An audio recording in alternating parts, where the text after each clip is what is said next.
next week.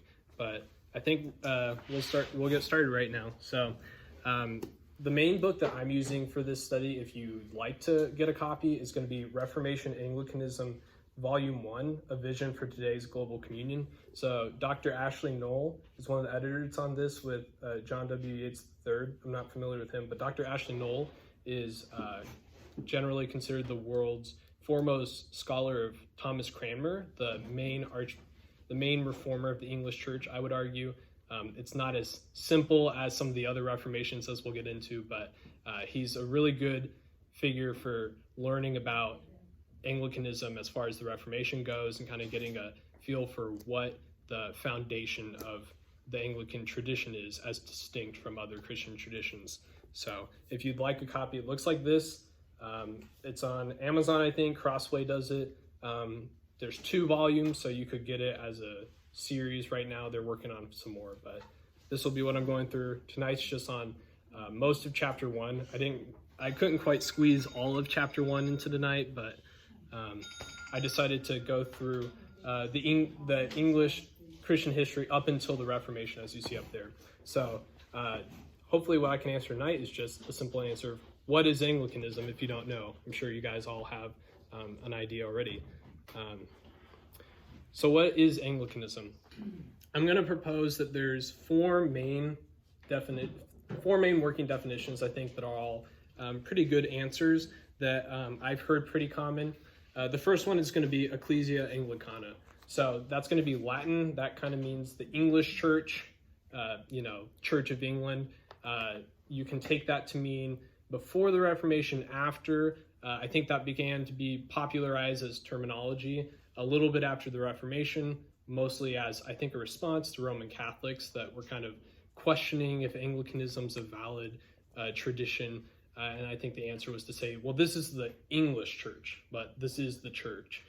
So that's kind of where that term comes from.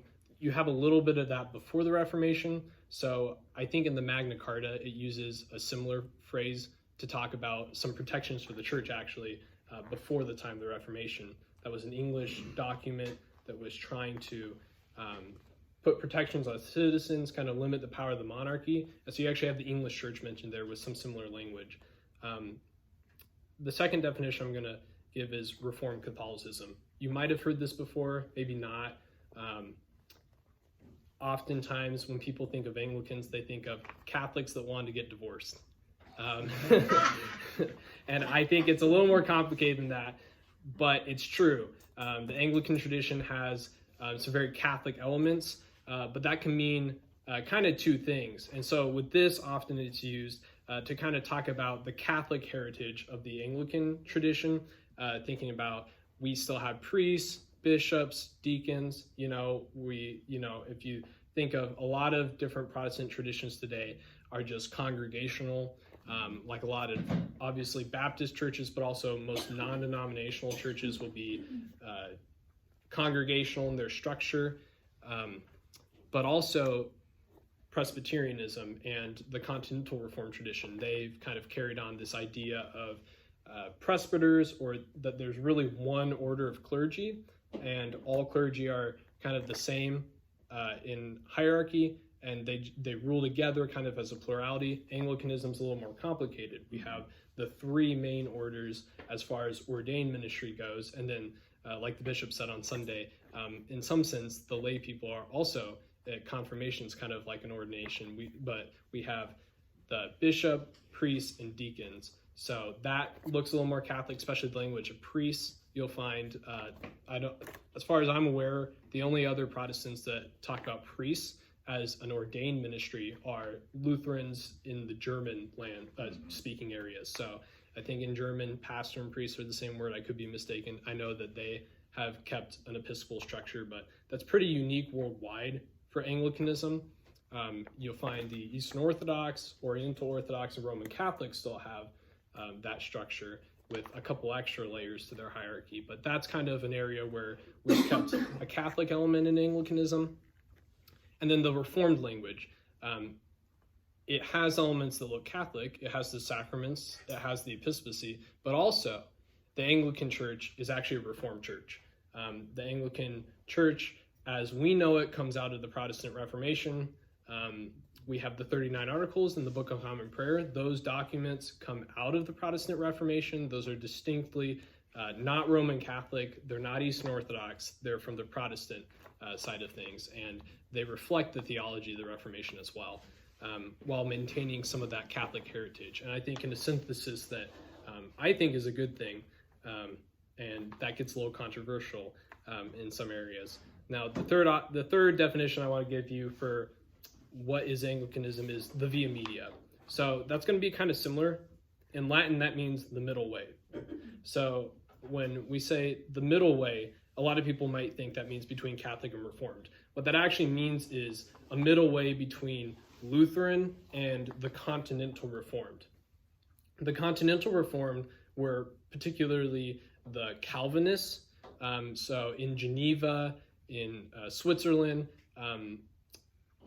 a modern form that you'll see around quite often are Presbyterians. They kind of inherited a lot of the theology from the Continental Reformed, even though they weren't on the continent, but that's kind of the most common modern incarnation of that Reformation. So Anglicanism actually was a middle way between the Lutherans, who were the first group to reform in a major way, and then the Reformed tradition that was kind of developing alongside the Lutheran tradition. It's kind of a synthesis of the two, and that's reflected in the 39 Articles, as well as the Book of Common Prayer. When you look at the liturgies, they tend to reflect kind of an in-between on the view of talking about the sacraments. Lutherans really like to emphasize the body, the bread and wine are the body and blood. They are, is means is, they like to say, whereas the Reformed really like to think more of, they don't want to pull Christ from heaven, would be one way that John Calvin talks about it. Christ's physical body, he'll say, is in heaven, so he doesn't want to pull him out during the sacraments. And what the Anglican tradition did was allow room for both views, kind of to take them both seriously. As far as communion goes, to leave it a little more vague so that people could really, as their conscience is allowed, hold to either view, but also a little bit more reformed than the Lutherans. The Lutherans really kind of historically wanted to maintain pretty precise to what Martin Luther said, whereas John Calvin kind of went a little bit of a different direction, and what the Anglican Church did was allow for a little between. Lutherans don't believe is. They do not believe that. They believe that, as I understand it, we believe that Jesus is mysteriously present in the body and blood and the bread and wine. Yeah. Lutherans believe that Jesus, the way that they express it is almost identical to that Jesus covers the bread and wine, but there's not transubstantiation. Yes. Which is the is part. So it's that Lutherans do not believe the is. Yeah. So it's a little even more complicated and nuanced. It gets into a little bit of philosophy. So the Roman Catholic Church, leading into the Reformation during the Middle Ages, talked about transubstantiation, which was simply to say the bread and the wine are the body and blood. And they don't make a difference between the two. They just say either the bread or the wine are fully the body and blood in a physical sense, and they say they're no longer bread and wine. My understanding, talking to a couple Lutheran theologians, is they can say it's the body and blood, but they don't mean it the same way that Roman Catholics do. So what they would mean is, in the sacrament when you're receiving the body and blood of Jesus, as opposed to just spiritually receiving. But they wouldn't necessarily say that it's no longer bread and wine, and they would leave it a little more mysterious still. So mystically. Yeah, mystical. That's what they would say. It's almost identical with what Anglican is. Yeah, I would say that the most common view I come across with Anglicanism today is probably going to sound a lot like what the Lutherans say. Some of the reformers sounded a lot closer to Presbyterians at the time, but I would say in modern Anglicanism, the Lutheran view tends to be the most common. And you do find Anglicans that hold to the more Catholic view of like transubstantiation, and that kind of comes from some later movements more, not so much the Reformed era of the Anglican Church, but I would agree with that. I think that that's pretty accurate to what Anglicans tend to hold today, and I tend to lean more towards the Lutheran view. And so that was Ecclesia Anglicana, Reformed Catholicism, and via media. And then the other one that I would say, just kind of give a brief explanation without fancy terms, are, well, at least not as fancy terms. I'd say the ecclesial bodies, just meaning like the church bodies that descend in their polity, which is church structure. So in their episcopacy, the church bodies that descend in their episcopacy, their liturgy, worship practices, and their theology from the Reformation of the Church of England. So those churches that descend in their practice, belief, and structure from the Church of England. And so I would say that's probably the simplest way to define it. The other way is kind of give a little bit of the flavor of what Anglicanism tries to do, but just the practical, what is Anglicanism? It's the structure, worship, and theology of the English church and the churches that come from that. And so the main thing I'm going to get into tonight is kind of the history of Anglicanism. We've talked a little bit, but I'm going to argue that there are three main places that Anglicanism comes from, and the first two are not going to be the Reformation.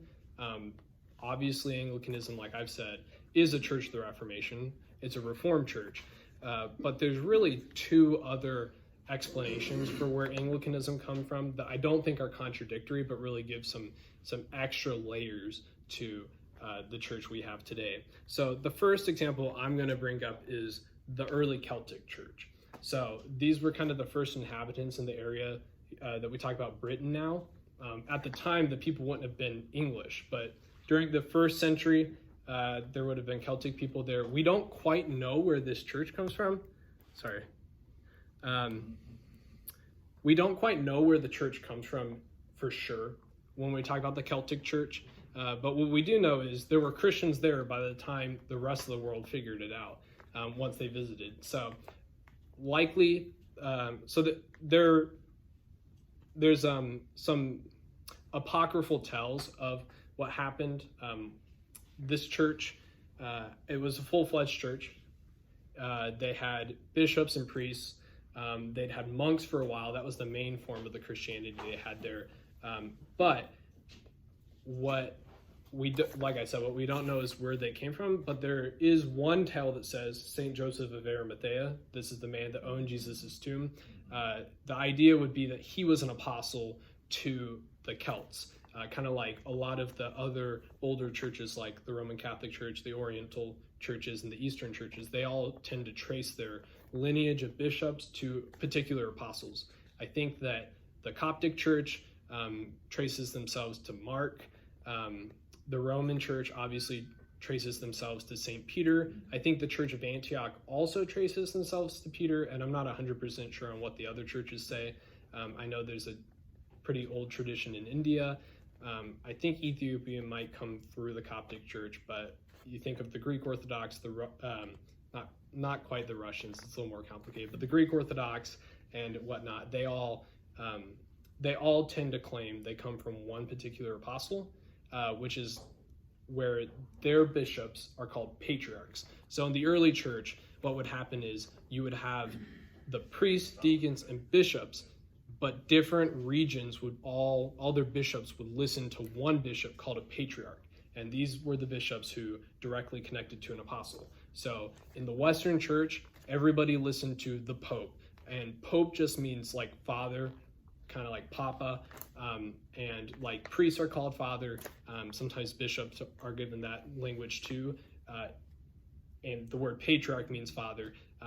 Pope just kind of was the Western form of a patriarch, but in the early church, everybody was under a patriarch, and in the whole church, it was a patriarch. In the Western church, it was the Pope of Rome. So the Bishop of Rome was the head of the church in the West, but not the whole church at the time. And that would be mostly the structure of the church for about 1,000 years. And it starts to change a little over time slowly. Like I said, in the East, they had their own patriarchs. But this is important because this early Celtic church wasn't under a patriarch. So the claim in this like apocryphal tale is that St. Joseph of Arimathea would have been their patriarch, that he would have been a valid claim to be as old as any other church and completely autonomous. The most likely answer for where they really came from is that they came from Roman citizens and colonists who went to Britain during the early church times. So Britain was a colony of Rome. They were kind of a frontier land, kind of on the border where the Germanic peoples were at, and it kind of presented a border that, as the Roman Empire started to collapse, began to kind of lose support, and they kind of retreated. So most people left. At that point, most likely is when the rest of the church lost contact with these people, but it's really likely that they descend from the Church of Rome at their origin, whether through intentional missionary efforts or just through colonization. Probably early form of what we think of when we think of chaplains. Just clerics were going with the people as they were colonizing, and that kind of spread Christianity in the area, but not a major independent church body. But as the rest of the church would have been gone, or if the St. Joseph tell is true, then this local group of people kind of preserved the Christian faith in the area on their own for 300 or 400 years.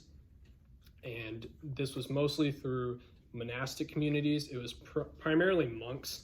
There's a couple monasteries that are still around from the time. I can't remember which ones off the top of my head. I think if you've seen the new Star Wars trilogy, Luke's on a island, and that island, I believe, is one of these early Celtic monasteries. Actually, they filmed on one of those monasteries, so I think that would have been one of them. I think so.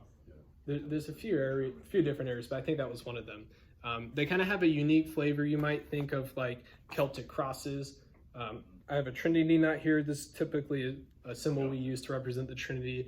Here are some manuscripts kind of in that Middle Age and then pre-medieval style. This kind of comes as a flavor of that Celtic Christianity as it develops. And that's a big thing for Anglicans, because we kind of see ourselves as the spiritual successor to this group of people. And that kind of leads me into my second answer for where Anglicanism comes from. So I would argue that is kind of an early example of Christianity in Britain, but the main area that people tend to point to for where the English church started is with St. Augustine of Canterbury. So St. Augustine of Canterbury is not the big famous St. Augustine that you might have heard about. You might have read St. Augustine's Confessions. Maybe if you took a philosophy or a theology course, you would talk about St. Augustine and read him. That's St. Augustine of Hippo. He's probably the most important theologian for uniquely Western theology. St. Augustine of Canterbury comes a little bit later in 597. And St. Augustine comes because the Pope at the time, St. Gregory the Great, kind of one of the most well-revered popes in all of Christendom, whether you're Eastern Orthodox, Roman Catholic, or Protestant. Pretty much everybody likes this guy. This was before we really see the later power grabs that kind of led to the Reformation with the Pope. But at the time, Gregory actually wanted to go evangelize these people. There's this tale that's pretty well attested to that before he was a Pope, he was, I think, just a cleric in Rome, and he met these slaves who were blonde with blue eyes, and he'd never seen them before, and he's like, are these angels? And somebody responded something along the lines of, they're not angels, they're Angles or Anglos, because they were English or Anglo-Saxons. And by this point, the Anglo-Saxons had kind of invaded the area where the Celtic church was at, and so that's where we really see what we would call English coming from. Before that point, they weren't English. They were Celtic and Irish, but that was after long, complicated, local European wars, kind of as they consolidated monarchies. We get to the point where we now talk about them as the Anglo-Saxons in that area. The Celtic Christians were still there. They were small, and they weren't evangelizing to the English people, partly because they saw the English people as kind of being these barbarous peoples that had, kind of invaded their homeland, taken over. And so there wasn't really a zeal for missionary work. Like I said, it was mostly a monastic community. So what that left was just an isolated little community living on their own. But with Pope Gregory the Great, what he did was he wanted to evangelize these people when he saw them. You know, that story of they're not angels, they're angels. Well, that really stuck with him. These people look angelic. They don't have the gospel, and they need the gospel. I want to Christianize these people. And what happened was he got called to be the Pope, and he didn't want to be. That's a pretty good tradition of lots of the saints say, I don't want to be a bishop. I don't want to be the Pope. I want to live in my monastery. I want to do my thing. And they kind of get called there anyway.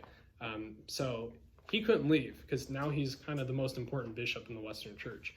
He's got oversight of pretty much all of, the area around Rome, what's left of European settlement from the Romans. And he calls Augustine to go and to evangelize to these people. And Augustine doesn't really want to go, which is kind of an inverse of Gregory, but Gregory's the Pope, so he says, no, you're going to go evangelize to these people. So Augustine goes, he actually finds the Celtic Christians he didn't know they were there. He finds them and he's like, oh, there's already Christians here. They're kind of, they're similar to us, but they've got some really weird traditions that are pretty different than what we do in a lot of the liturgies, in a lot of the ways that they view their spirituality. They don't do all the same practices that we do in Rome. And all of the Western Church was pretty consolidated. We talk about at the Reformation, everybody did Latin at Mass. Latin was the theological language in the Western Church by this point. They kind of moved on from Greek. In the Eastern churches, Greek was the main language. In the Western churches, it was Latin, but that kind of stuck through by this point. So finding these people who are kind of doing their own thing with this uniquely Celtic flavor, pretty isolated from major Christian events. The last time that they were involved in a significant gathering of other Christians was at the Synod of Arles. I think Synod of Arles, it's French, I'm not sure how to pronounce it, but it was about 2 years before the Council of Nicaea, and they were invited actually to the Council of Nicaea, but nobody was able to go. And after that, I don't think we have any record of them in the rest of the church until Augustine finds them. Now, once Augustine finds them, one of the first things he wants to do is just tell them, hey guys, we've got a big bishop here. Why don't you guys just submit to him? But as will become common in the Anglo-Christian tradition, they did not want to submit to the Pope. They were doing their own thing, and they didn't really want somebody to come in and tell them what to do. So this kind of became a big butting of heads for, I think, about 100 years. I don't know for sure on the math on that one. But by this point, they weren't really wanting to submit to the Roman Church. They were doing their own thing. They didn't want to change. A big deal was the date of Easter. So the whole church, East and West, at this point had one date for how they determined when Easter was going to take place. That was a really big deal because there had been lots of different traditions early on. Some people just used the Passover that they inherited from the early Jewish Christians. Some of them wanted to do the Sunday after Easter because Christ rose on Sunday. And I think there were lots of small little customs. And I don't actually know how they figure out Easter. I still don't know how to figure out how to date Easter. I just follow whatever Google tells me. But the Irish Christians had their own way of dating Easter that was different than the rest of the church. And this was a big deal for St. Augustine. This was one of the three things that he required them to submit to. He was like, I'm on a mission from the Pope, so I'm the new guy, and you got to do these three things. It was, they had to submit to the date of Easter.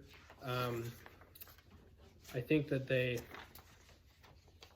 had to submit to the date of Easter. I think that they had, a big one was, I don't know if this was one of the three that he cared about, but the monks there would cut their heads. Instead of doing the circle top like you see here, they would do a triangle on top. And it's kind of funny to think about, but these small little things just kind of become ingrained in your culture, and they're not really important to say like, that's not valid because that teaches different theology or something, but that's just kind of how we do it here. Our monks, they cut their hair into a triangle. Your monks, they cut it into a circle. In the East, they all have really long beards, longer than mine, and long hair, and they wear funny hats, and that's how their monks live. There's some monks that have like these really cool Jedi-looking, hooded garbs, and everyone's got different customs, but in the West, they had consolidated it all, unlike the Eastern Church. And so they really wanted them to keep the same hairstyle in their monks. They wanted the date of Easter to be the same, and I'm not 100% sure on what the other changes were. There were a couple minor ones here and there.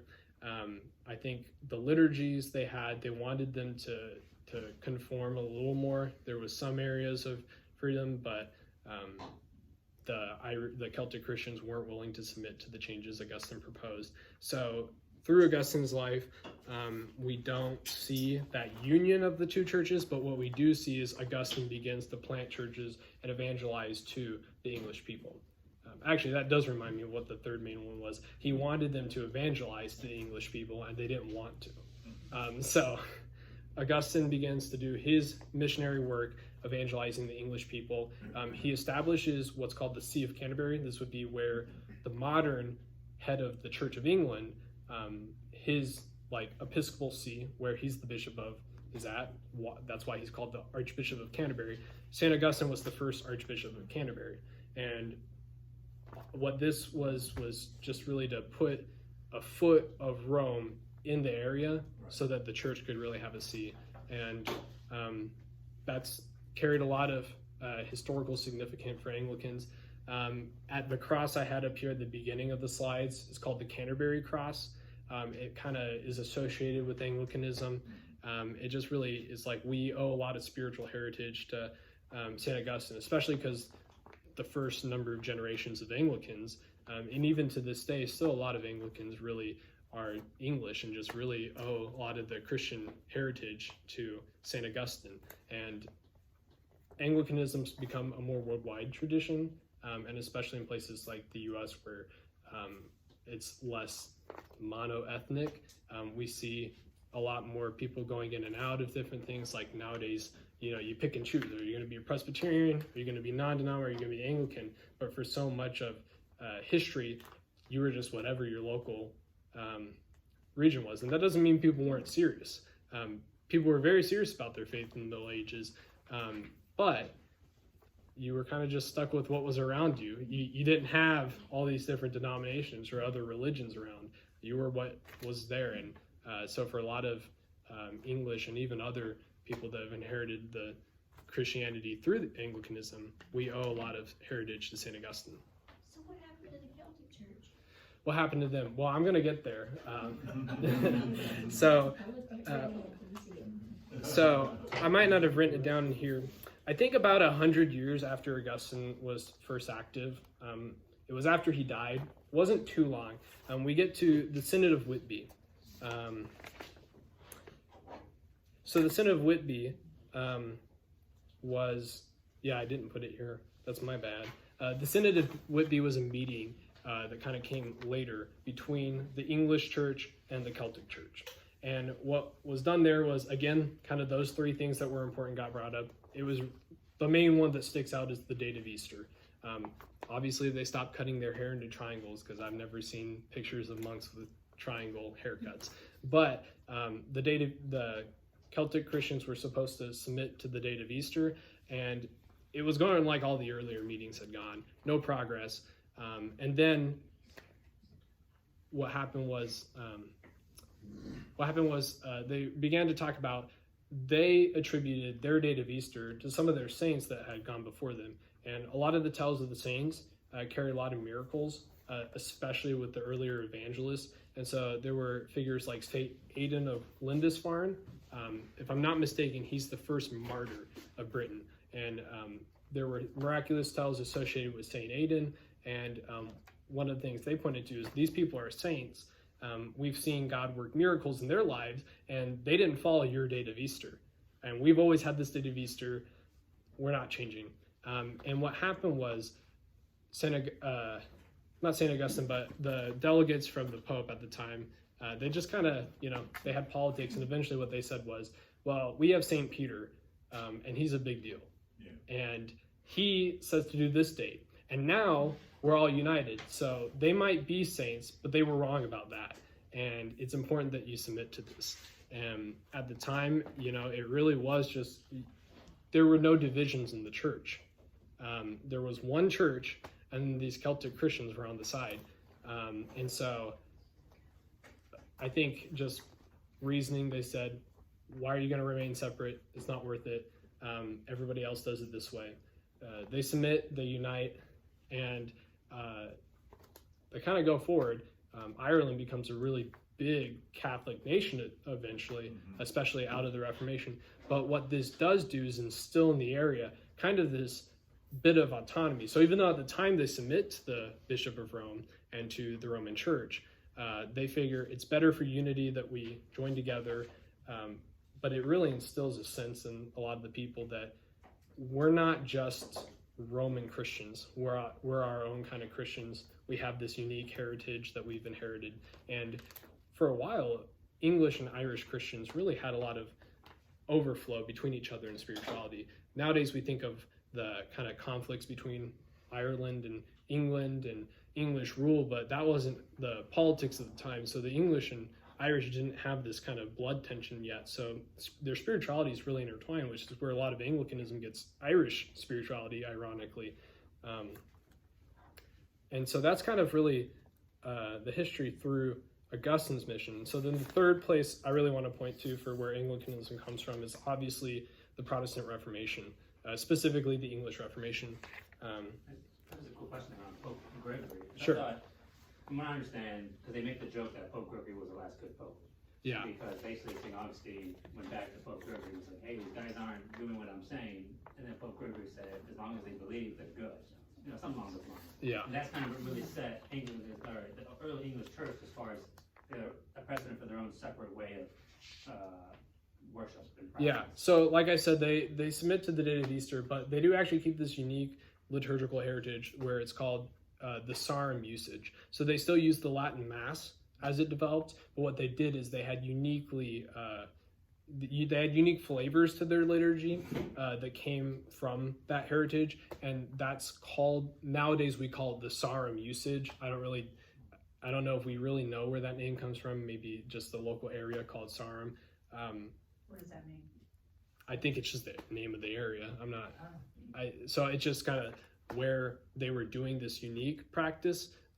It wasn't like the Mass was set in stone for everybody, so everybody did the exact same thing at the time. They did have a pretty strong uniformity. Everybody began to use Latin, but if you think about it, the Eastern churches have different languages, right? So the Russian Orthodox tend to use Russian. In the US, they use English often nowadays. The Greeks use Greek and so forth.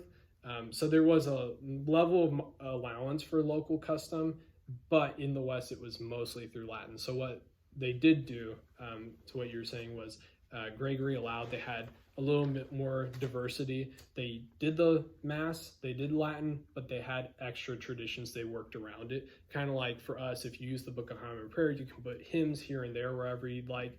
If you'd like to use Anglican chants, you can do that. There's a lot of flexibility, but you keep the same core structure. So that's kind of what it was like at the time. And that changes once we get to the Reformation. So now getting into the Reformation, obviously you have the nailing of the 95 Theses. So the Reformation could be a little misleading to talk about it as one. I'll try to speed it up a little bit, but when you think of the Reformation, you think of it as one movement, but really there were two movements that began to work at the same time.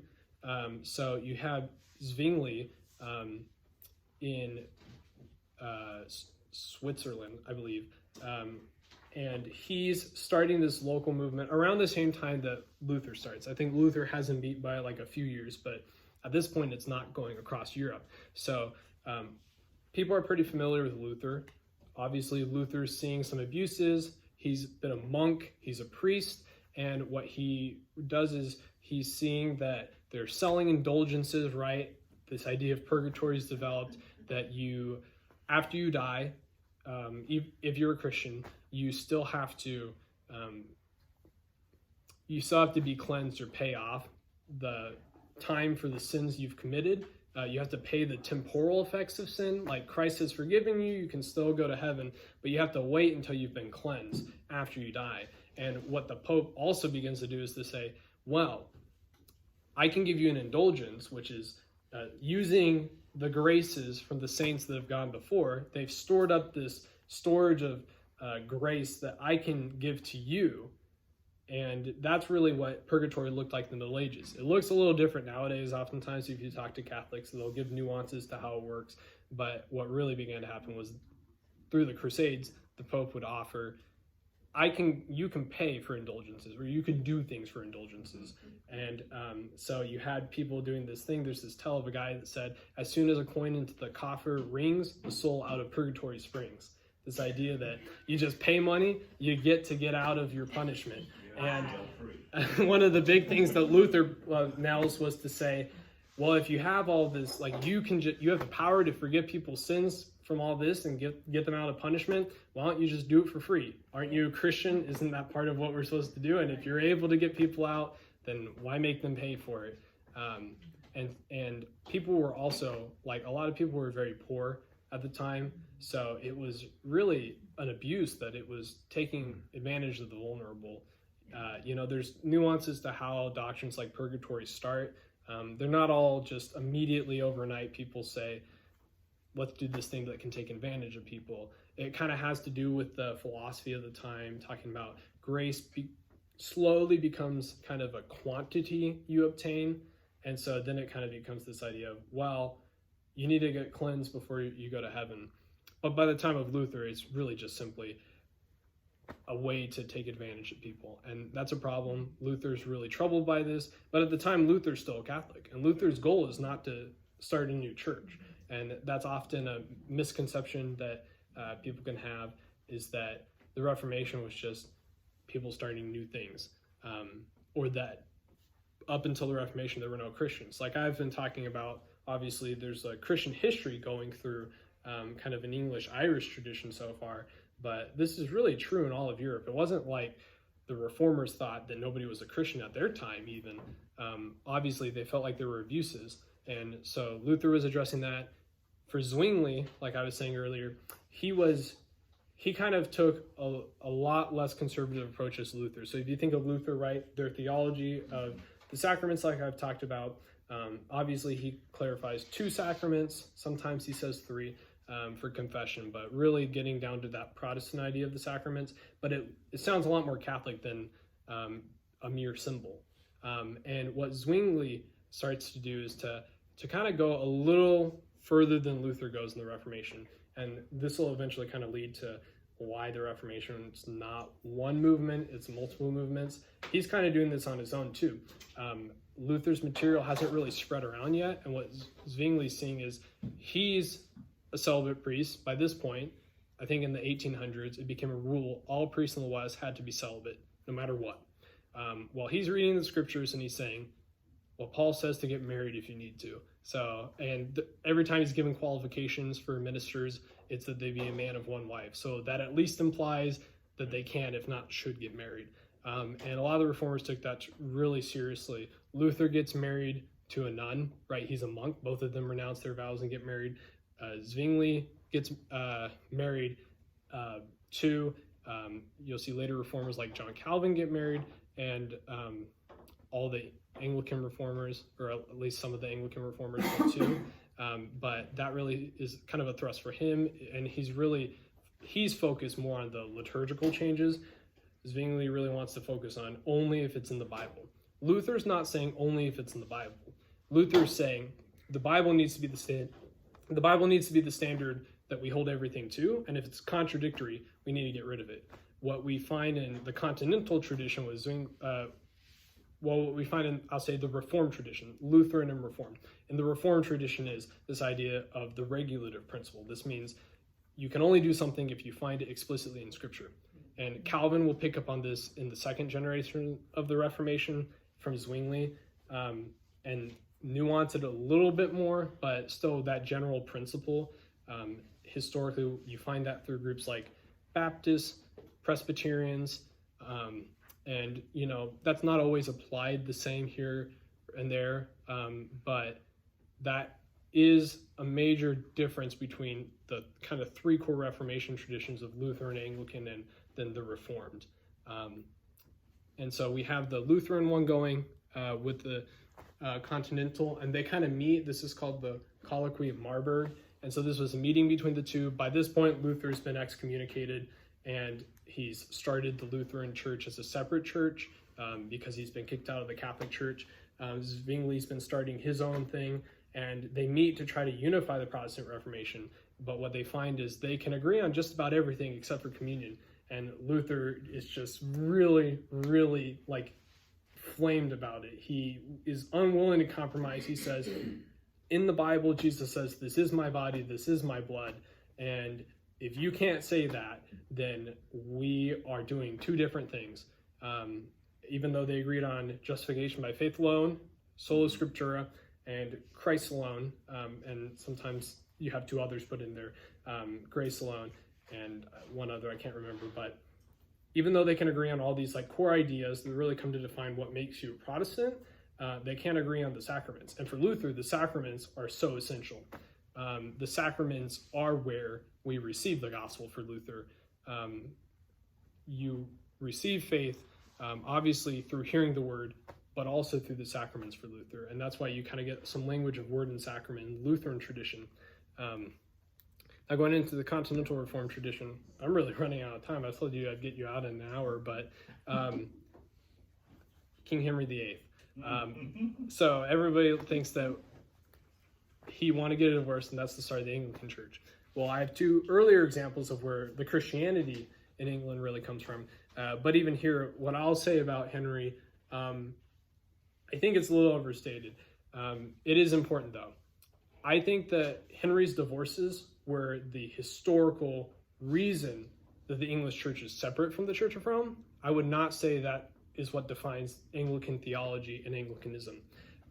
King Henry wanted to have his marriage annulled. He had theological reasons he thought that was the case. I don't think he's right. He was married, by this point, he's married to his brother's sister, and they can't have any kids. And he kind of points to some texts in Leviticus that say not to sleep with your brother's sister, or you'll be cursed and have no children. And he says, I'm cursed. It's right there. And so he appeals to the Pope. He wants to have his marriage annulled because he says it's invalid. Whether that's an excuse or a real concern, he kind of becomes convinced. Some of his advisors tell him that's what's happening, and that's what he wants to happen. And the Pope wants to do this because he doesn't want the English Church, he doesn't want England to become kind of tense. Throughout the Middle Ages, the Pope kind of is the mediator between kings. And what happens is there's kind of, England's always had that little bit of an autonomous flavor, like I was saying earlier. And the monarchies really pressed a lot of its power over the church through time. In the Middle Ages, a lot of monarchs were allowed to choose who the bishop's going to be. You need bishops to consecrate bishops, but the king gets to choose who's going to be consecrated. So it's kind of like this back and forth from church and state. Obviously, they're not two separate entities in the Middle Ages. And what Henry does when eventually the Pope says no is he separates the English Church from the rest of the church and just says, I'm the supreme head of the Church of England.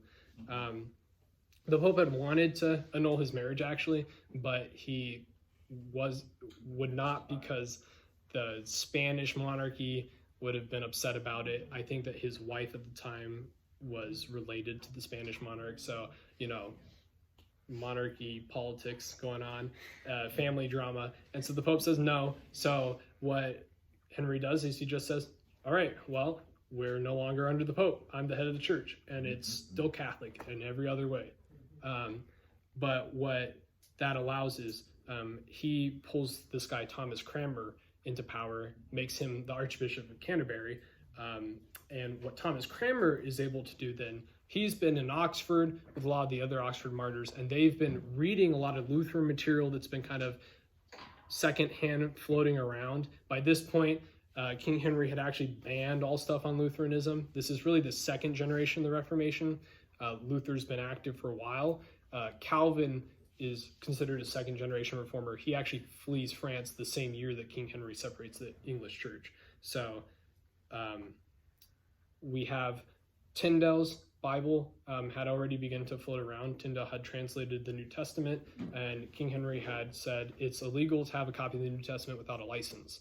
And King Henry, before the separation, actually got given the title by Pope Leo X, Defender of the Faith, referring to the Catholic faith in the face of Protestants. He wrote a treatise defending the 7 sacraments, purgatory, and Catholic doctrines Protestants were critiquing.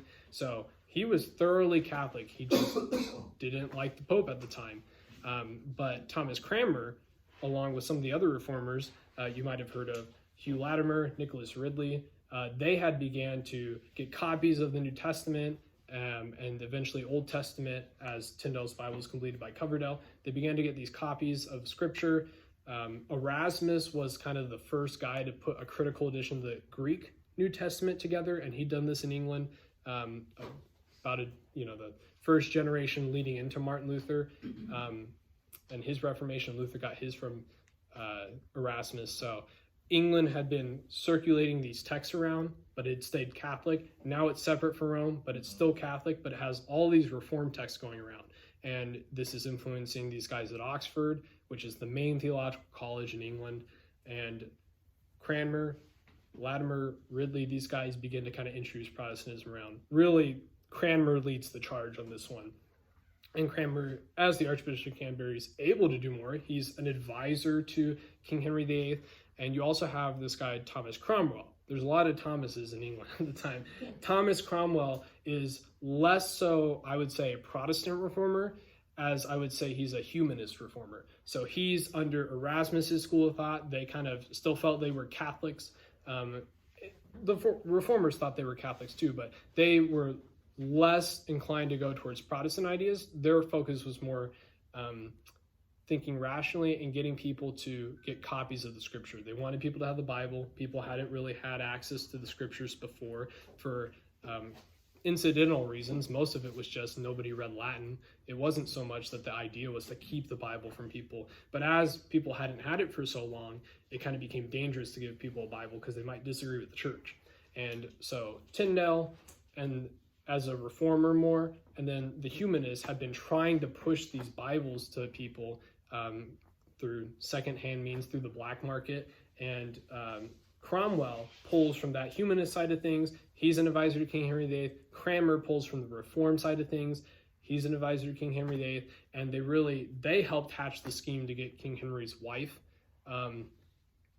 annulled, their marriage annulled. So they actually did that, which is why the Pope excommunicated Henry, and then the separation happened.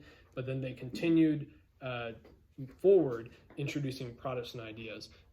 Eventually, Cromwell hatches a marriage scheme because Henry keeps doing it. And Cromwell helps with get him married to somebody who isn't able to have kids. So Henry just gets so enraged and he has Cromwell's head cut off. So even if you were friends with Henry, even if you were close, he's not the easiest guy to work with. You kind of have to, you're walking on eggshells. And for Cranmer, this is a big deal too, because Cranmer is really pushing these Protestant ideas. And for Henry, he does not like Protestantism. Like I said, he was defending Catholicism against the Protestants. So Cranmer really has to be careful because he's been pushing more Reformed doctrines. He gets the first edition of the Book of Common Prayer out with more Protestant ideas, but he kind of has to make it moderate, which is part of where Anglicanism kind of receives a little bit of a more moderate Reformation from is it's a Catholic church that's slowly reforming.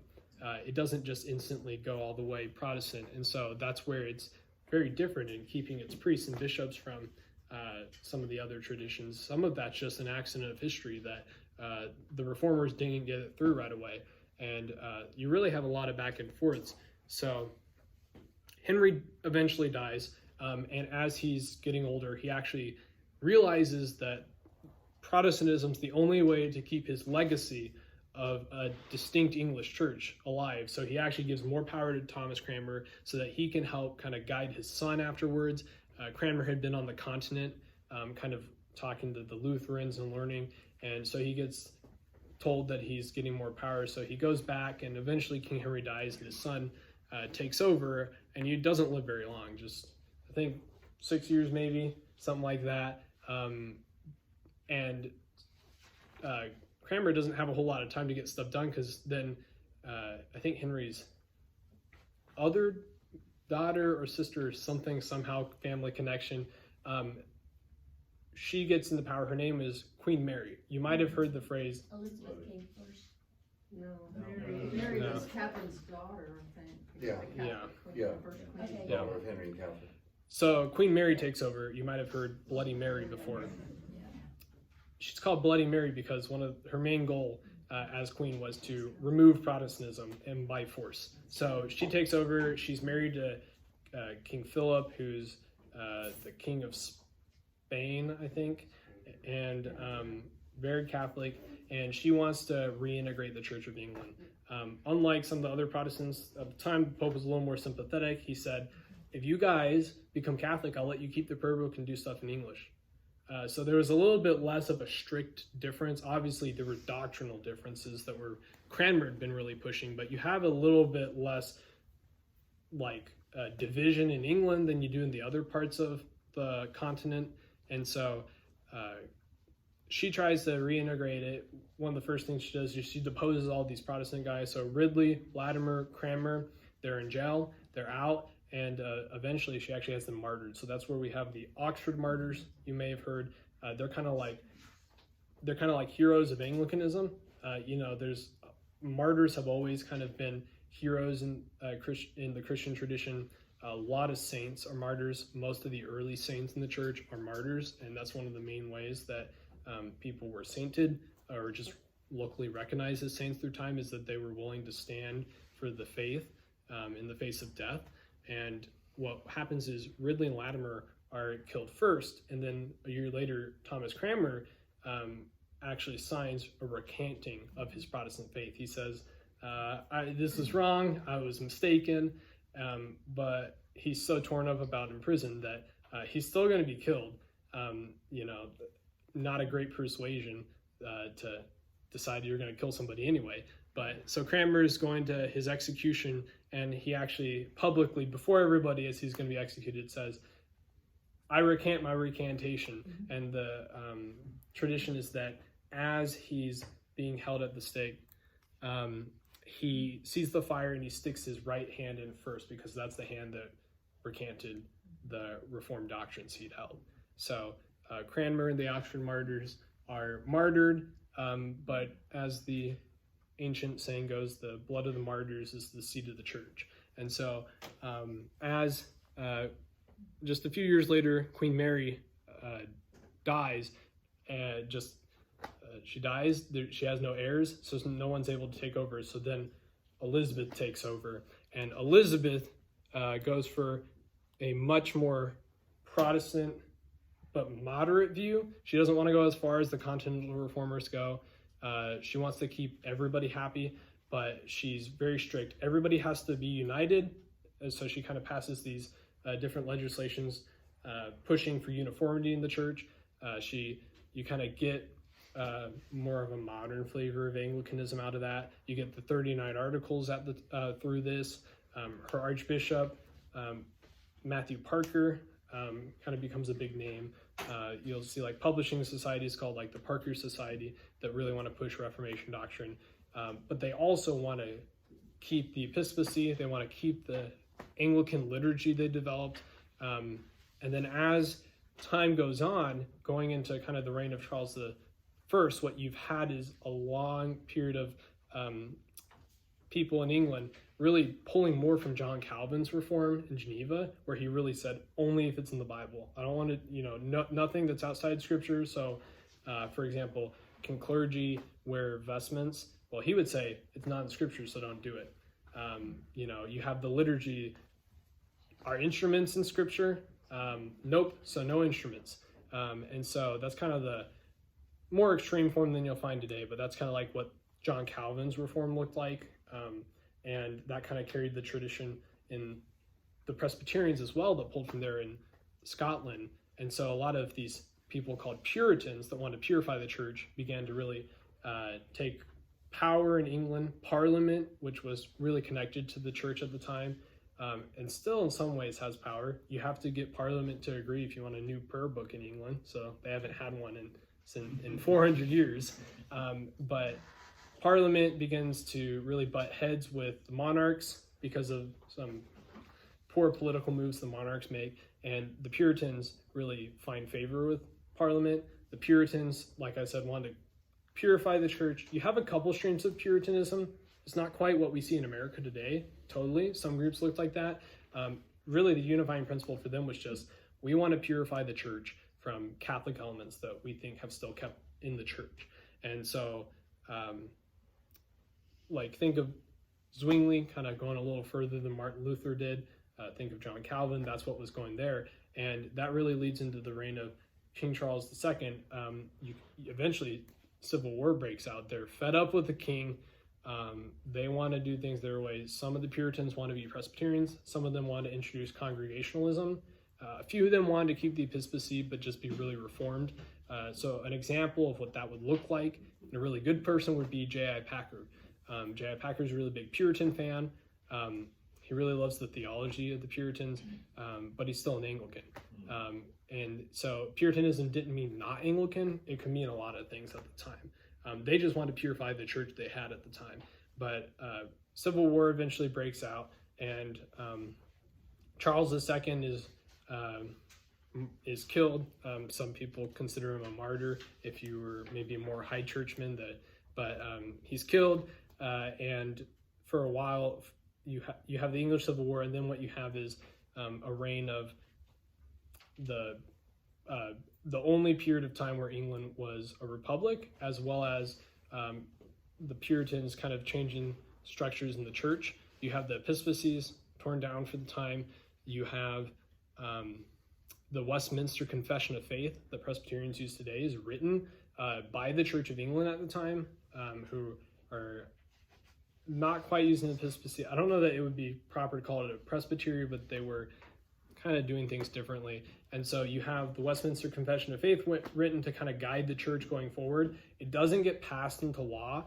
And then very soon after that, you have King Charles I comes back, is restored, because the guy leading the Puritan revolt kind of becomes a tyrant in his own right. Lots of politics. And so King Charles II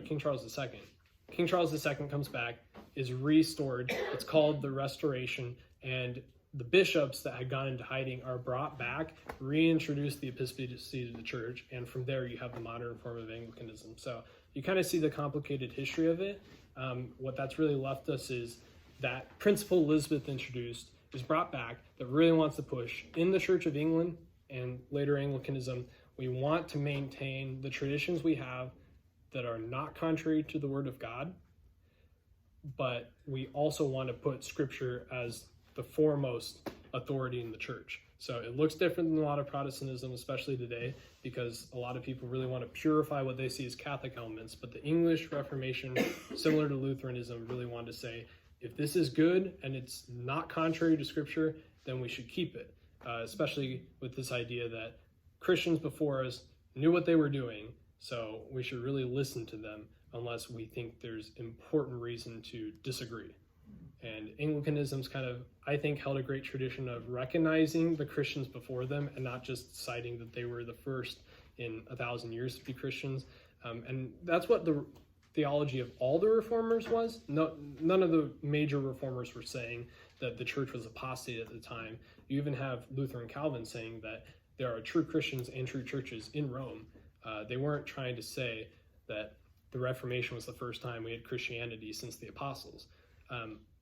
And I think Anglicanism's done some of the best job of showing that in practice by keeping some of the spiritual practices, like the Book of Common Prayer, which was just compiling earlier traditions, and saying, let's really make this biblical. Let's really put Scripture into the liturgy of Sunday, into our devotional life, but let's also keep these good practices that have gone before us. So I've gone over time, but that's my main history going through English Christianity up until the Reformation and important events right afterwards, up until we get to the modern form. So next week, I'll probably talk about Anglican events since then, the spread of Anglicanism globally, maybe talk about a little bit of the spirituality, that unique spirituality is, but that's all I have for tonight. Thank you.